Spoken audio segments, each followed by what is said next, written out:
Bonsoir les amis, j'espère que vous allez bien, c'est Nicolas qui vous parle en direct de la petite promenade canine du soir, puisque comme vous le savez j'ai acheté un chien à mes enfants et puis comme dans 99% des familles c'est le père ou la mère qui le promène, on s'est compris.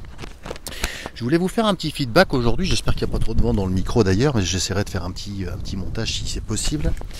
Je voulais vous parler aujourd'hui du retour que je peux vous faire par rapport au salon de Varsovie, parce que vous savez qu'on était parti avec mes comparses à Varsovie pendant 4 jours, sachant qu'il y a une journée de route pour y aller, une journée de route pour revenir, hein, grosso modo avec les transferts, les bus, les taxis, les Uber, les aéroports, les attentes, etc. etc. Et on a réellement passé 2 jours sur place et c'était très intéressant à plusieurs égards. Il y a des choses qui m'ont plu, il y a des choses qui m'ont pas plu du tout, il y a des choses qui sont intéressantes, des choses qui sont pas intéressantes, et c'est ce dont je voulais vous parler dans cette petite séquence audio. Alors déjà, ce qu'on peut dire par rapport au salon français, c'est la fréquentation. La fréquentation au salon de Varsovie est quand même beaucoup plus importante que la fréquentation, en tout cas de ce que j'ai pu voir, hein. J'ai pas fait une statistique avec le nombre de visiteurs, etc. J'avais pas forcément les chiffres, mais il n'y a pas besoin d'avoir un appareil de mesure pour constater que immédiatement il y a un engouement, il y a un enthousiasme, et il y a une fréquentation beaucoup plus importante sur les salons des pays de l'Est, notamment celui de Varsovie, que les salons français. Il y a l'engouement, j'ai envie de dire, qu'on avait dans les salons, vous savez, il y a dans les années d'or de la hi-fi, dans les années on va dire 80, où vous avez une population qui n'est pas encore forcément très équipée, ce qui n'est pas le cas en France, qui est quand même un marché beaucoup plus mature, et où vous avez un appétit, vous avez une envie, vous avez vraiment quelque chose de plaisant à aller découvrir la hi-fi sur les salons, ce qui n'est plus forcément le cas sur les salons français, qui n'attirent plus beaucoup de monde. Donc ça, c'est déjà un premier point, une fréquentation assez intéressante, avec des jeunes, des moins jeunes, il y a un peu tout public, hein, public audiophile, primo-accédant, des gens qui viennent écouter des systèmes, et c'est là que je voulais en venir et que je vais être un petit peu désagréable et que j'arrive avec ma tronçonneuse concernant les écoutes. Comment dire ? Au bout de un quart d'heure d'écoute dans différentes pièces,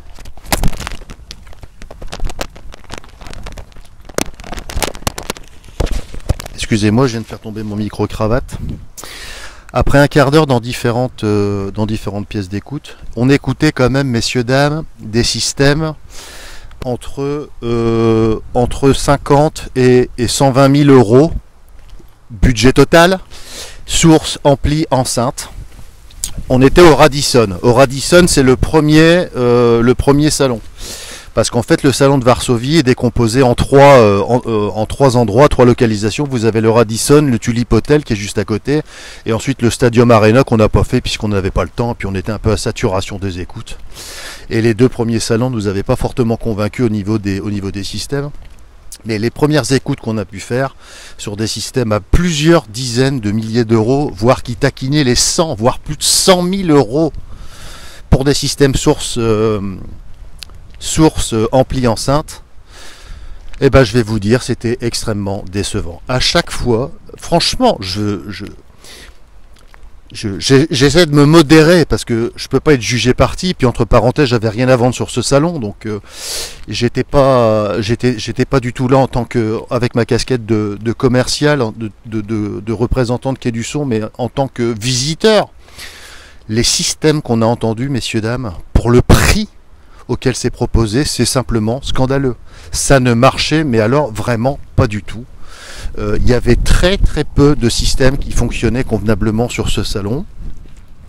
Je dois reconnaître que même si les conditions d'écoute sont pas idéales, parce que c'est vrai que quand vous faites un salon, vous êtes dans une petite pièce, il y a des gens qui écoutent à côté, l'acoustique n'est pas forcément au top.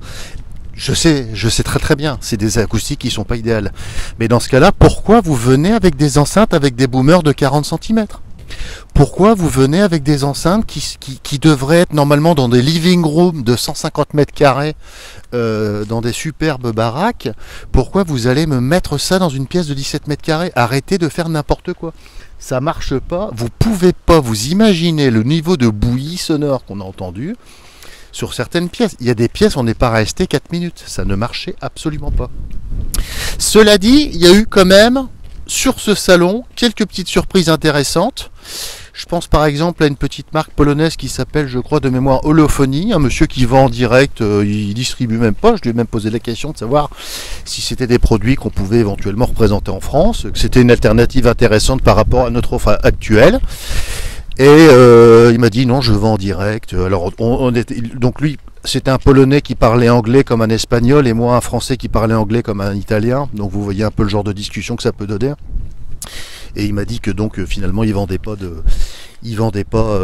à des distributeurs internationaux parce que ça pouvait pas fonctionner au niveau des marges. Enfin, je vous passe les détails, mais toujours est-il que ce fabricant était intéressant. C'était des enceintes en bois, 3 voies, 3 haut-parleurs avec des membranes papier comme on aime ça, puisque pour nous la membrane papier reste jusqu'à preuve du contraire une des membranes les plus naturelles et qui respecte le plus le timbre, puisque la qualité d'une écoute c'est avant toute chose le timbre, on ne le dira jamais assez, c'est-à-dire le naturel et la véracité du message par rapport à l'instrument d'origine, parce que c'est quand même la base, c'est par là que tout commence. Et quand on commence à partir sur des membranes en carbone, des membranes en Kevlar, des membranes en alu, en métal, etc., on a une véracité des timbres qui se dégrade. Qu'on le veuille ou non, c'est pas de ma faute ni de la vôtre, c'est une réalité technique. La membrane papier, du fait de sa légèreté, propose une vérité, entre guillemets, une vérité sonore qui est extrêmement intéressante. Si elle est bien associée. Je dis bien si elle est bien associée, mais ça, on aura l'occasion d'en reparler une autre fois, c'est pas le sujet du jour. Concernant le climat du business en Pologne, est intéressant. J'ai eu l'occasion de dîner coup sur coup avec les patrons de chez Pylon Audio et les patrons le lendemain de chez Fez. Donc on a pu parler un petit peu du business à l'international, comment ça se passe. Alors contre toute attente, il y a des régions qui sont extrêmement dynamiques. Je pense par exemple à la Russie. Toutes les grosses pétoires, tous les gros volumes aujourd'hui de vente se font selon tous les fabricants que j'ai pu rencontrer, avec lesquels j'ai pu discuter, qui sont des gens sérieux et fiables, hein, parce qu'il y a aussi des gens qui racontent un peu n'importe quoi, malheureusement, comme partout.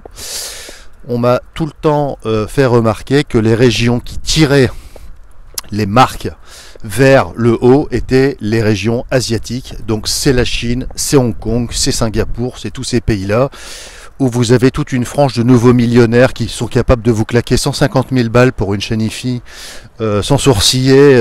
Ils vont chercher le chéquier dans la Lamborghini ou la carte black et puis c'est parti, on n'en parle plus. Mais sinon, on a eu confirmation effectivement que le marché européen était relativement récessif, pour ne pas dire dépressif, qu'avec l'ambiance complètement morose qu'on peut avoir, notamment en France, alors entre le Covid, le pass sanitaire, la pénurie de carburant, les grèves, enfin tout ce que vous voulez, l'inflation des prix qui est quand même assez énorme en France au niveau des produits de base, hein, donc essence, alimentation, énergie, etc., mais aussi des produits hi-fi, parce que chez Fez Audio par exemple, chez Pylon Audio par exemple, le patron nous expliquait autour d'un verre le soir dans un petit restaurant géorgien extrêmement sympathique d'ailleurs, où vous aviez des danseuses, des danseurs, c'était vachement sympa, que le prix de l'électricité allait être multiplié, tenez-vous bien, par 6. Enfin, c'est pas allé, il avait été multiplié par 6 en Pologne. Ce qui veut donc dire que vous vous retrouvez avec une facture qui est multipliée par 6 au niveau énergétique. Donc ce qui préfigure et ce qui laisse envisager à très court terme encore une nouvelle hausse de prix sur les produits qui viennent de ces régions. Et de fait, la compétitivité, c'est vrai que c'est ce que je disais à mon père dans la voiture. Nous, on a connu par exemple l'amplificateur best-seller du magasin. Ça a été le Fez Audio Titania. C'est un amplificateur qu'on a connu au début qu'on était importateur de la marque à 2150 €. Et aujourd'hui, c'est un amplificateur que vous allez retrouver à 3000, quasiment 3200 € dans la même configuration, du fait de la hausse des prix des matières premières, des tubes, gros problème d'approvisionnement avec les tubes russes. Ça, on a eu la confirmation. Les Russes font un blocage pas possible au niveau des tubes avec les sociétés qui sont pas forcément russes. Donc ça pose un problème, et Phase Audio a trouvé une solution en se tournant vers les Chinois, qui comme toujours, c'est pas pour rien qu'ils sont maintenant quasiment la première puissance mondiale. Avec les Chinois, on peut toujours s'arranger, et on aura maintenant des tubes chinois sur les amplificateurs Phase Audio, qui selon Phase sont d'aussi bonne qualité, voire meilleurs que les tubes d'avant. Puisque sur les tubes russes, on a eu aussi quelques petits soucis de fiabilité ces derniers temps, notamment sur les Titania full option qu'on a vendus. On a eu quelques petites pannes qui n'étaient pas liées aux appareils et à leur qualité intrinsèque, mais à des tubes qui étaient mal foutus, mal fabriqués, et qui au bout de la durée de rodage finissaient par claquer et créer des pannes sur l'appareil. Donc c'est comme si vous aviez sur un moteur de voiture un problème sur un accessoire, je sais pas moi, n'importe quoi, un injecteur qui générait des problèmes sur le reste du moteur. Donc on s'est retrouvé dans cette situation là à cause de certains batchs de tubes, notamment des tubes électroharmoniques et des tubes Mullard. Je ferme la parenthèse. Donc il va y avoir encore des augmentations de prix, ça c'est une certitude. Il va y avoir encore des augmentations de prix dans tous les domaines, que ce soit les enceintes, les amplificateurs, etc. etc. Donc ça, il faut s'y attendre à mon avis, début de l'année prochaine. Et ça pourrait peut-être encore continuer pendant l'année 2023 si la situation géopolitique ne se calme pas et si les prix continuent toujours à monter. On se retrouvera avec des produits qui vont coûter encore toujours plus cher. Et ça, c'est vrai que ça pose un problème. Ça pose un problème pour les produits exportés, notamment pour la France, où on se retrouve avec des produits en inflation permanente. Quasiment tous les 2 mois, on a des augmentations de prix. Ça finit par refroidir les clients. Un client qui a vu une voiture à 20 000 et qui coûte un an après 30 000, même s'il peut les sortir, les 30 000, c'est quand même un peu embêtant. Donc ça pose un problème de consommation et donc de volume de vente dans les pays comme l'Allemagne, comme l'Espagne, comme la France. Ça, on a pu le constater également, mais aussi dans tous les pays d'Europe, où la situation est plus tendue que dans d'autres pays, on va dire, en croissance. Notamment les pays asiatiques, où là vraiment une fois ça explose. Il y a des marques qui font quasiment tout leur business en Asie, puisque vous avez une concentration de population qui est phénoménale, associée au fait que c'est la région vous avez, je sais plus, j'avais entendu une statistique à la radio, vous avez un nouveau millionnaire dans ces zones-là toutes les heures ou toutes les je sais plus combien. Donc c'est vrai que ça, quand vous vendez de la hi-fi de haut de gamme, ça aide fortement. Donc je reviens au niveau des nouveautés. J'ai pas été du tout. Nous, ce qu'on cherchait sur ce salon, c'était une marque on est déjà quand même bien achalandé, puisque vous savez qu'on fait Pylon Audio, Phase Audio, Lim Audio, Qualis Audio, Cocktail Audio. On a quand même pas mal de marques dans notre portefeuille. Finalement, on vend globalement toujours la même chose, puisque c'est les produits les plus compétitifs qui se vendent le mieux. Ça, c'est les clients qui décident, c'est pas nous. Donc on tourne finalement autour de 7-8 marques qui reviennent quasiment tout le temps. Mais ce qu'on voulait quand même, c'est sur ce salon trouver une marque de convertisseurs et de petits lecteurs CD, parce que ça c'est quelque chose qui se vend de moins en moins, mais qu'on veut quand même avoir au catalogue.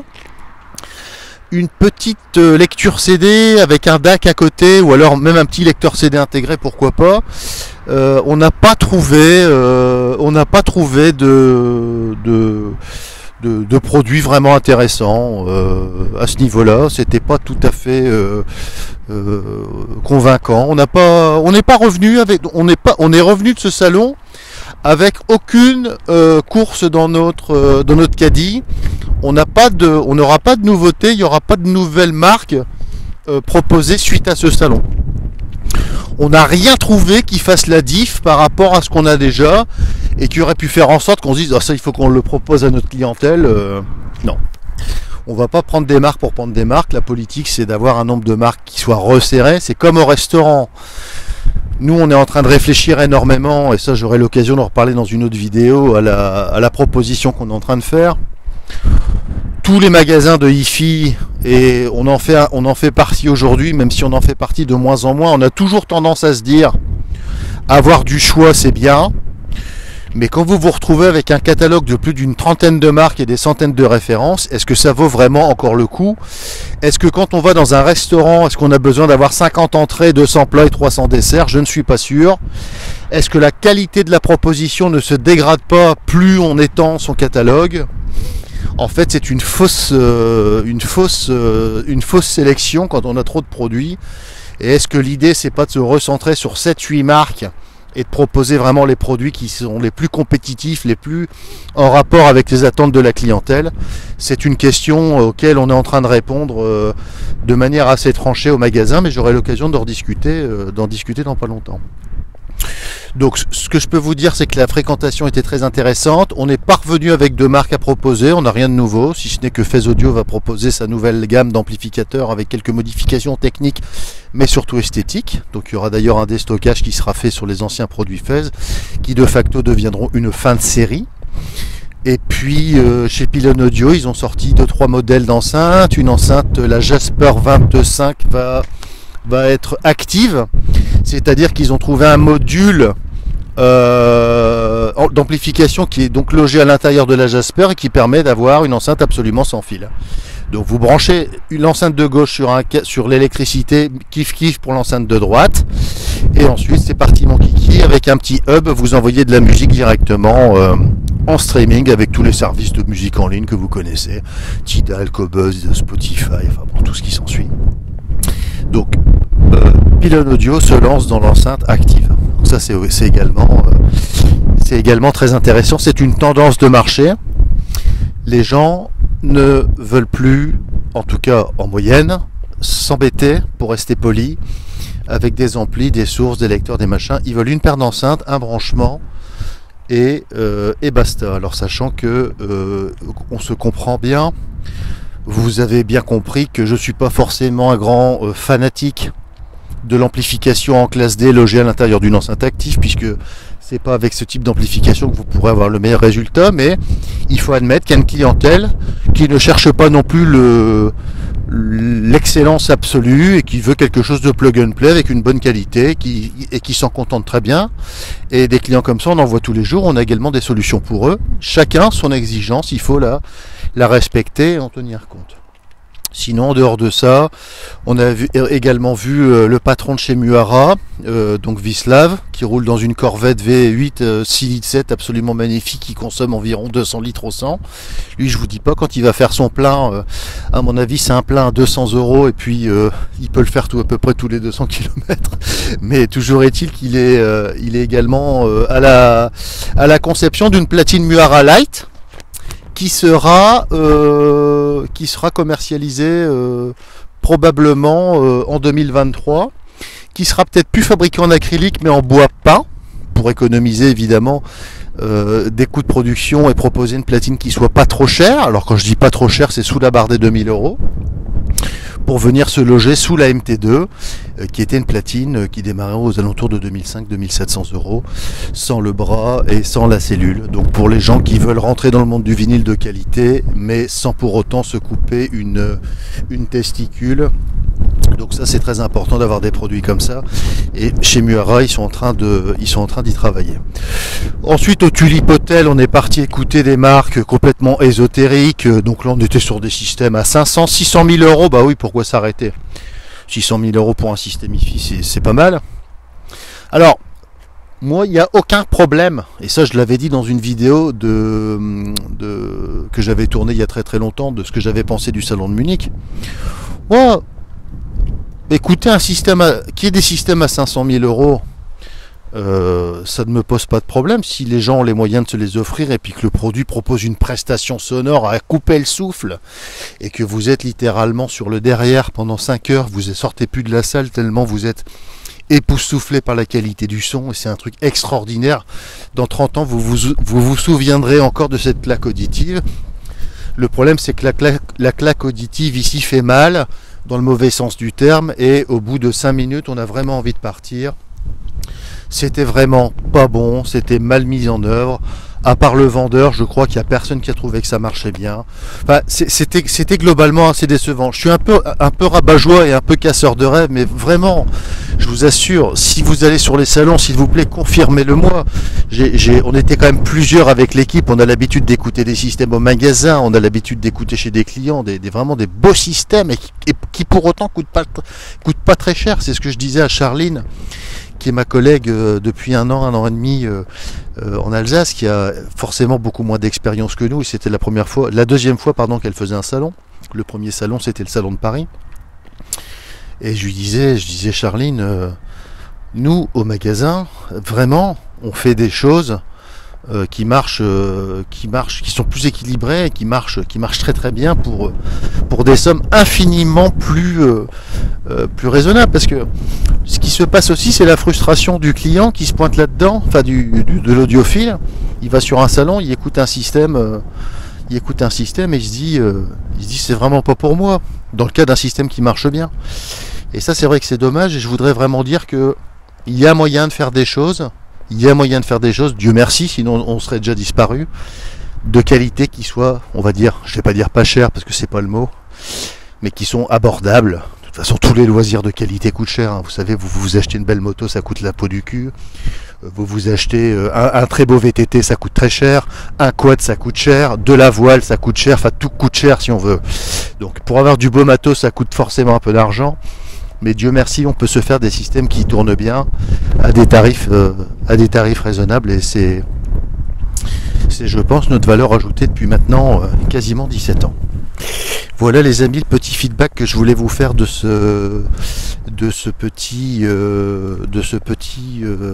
cette petite escapade en Pologne. Bon, au niveau de la bouffe, c'est pas ça. On a relativement très mal mangé. Au niveau de la boisson, bon, on se rattrape un peu sur la vodka et je vais même pas dire sur la bière, parce que la bière polonaise n'est pas très bonne. Surtout pour des gens qui sont habitués à boire de la bière belge comme moi, trappiste, fabriquée par des petits moines bienveillants dans des chapelles du côté de la frontière. Mais c'est vrai que la bière est pas terrible. Par contre, les femmes sont très élégantes. Ça, c'est vrai que c'est très sympathique. Et on a bien rigolé avec les collègues. C'était un petit moment très convivial avec les fournisseurs. Donc les Polonais sont des gens très sympathiques, très accueillants. Et ça, c'est pas du tout une légende. Donc je vous souhaite une très bonne soirée et je vous dis à bientôt.